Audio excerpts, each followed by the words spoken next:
সাধারণ জ্ঞানে হ্যাজের আজকে 22 অক্টোবর 2025। সাধারণ জ্ঞান, জাপানের প্রধানমন্ত্রীর নাম কি এবং জাপানের প্রথম মেয়ে প্রধানমন্ত্রী? আসুন এই বিষয়গুলো আমরা তথ্য সহকারে জানি।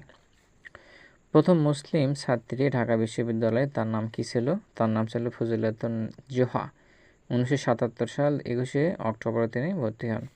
জাপানের প্রথম নারী প্রধানমন্ত্রী হচ্ছে সানায়ে তাকাইসি। 21 অক্টোবর 2025 আজকের দিনে হচ্ছে তিনি শপথ গ্রহণ করেন, মানে 21 তারিখে শপথ গ্রহণ করেন, আজকে 22 তারিখ। সানায়ে তাকাইসি দলের নাম হচ্ছে কি লিবারেল ডেমোক্রেটিক পার্টি। এরপরে ট্রাম্পের যে বর্তমান প্রেসিডেন্ট ট্রাম্প আমেরিকা যুক্তরাষ্ট্র, ট্রাম্পের গণবিরোধী বিক্ষোভের নাম কি? No Kings. ট্রাম্পের গণবিরোধী বিক্ষোভের নাম হচ্ছে নো কিংস।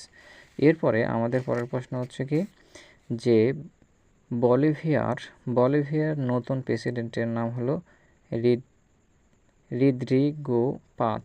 বাংলাদেশের প্রথম কার্বন নিউট্রাল শিশুকে, এর হচ্ছে আয়ান রুহাব। এরপরে টাইফয়েড টিকা দেওয়ায় বাংলাদেশের অবস্থান কত? টাইফয়েড টিকা হচ্ছে বাংলাদেশের অবস্থান 8তম। এই হলো আজকের খুবই গুরুত্বপূর্ণ সাধারণ জ্ঞান।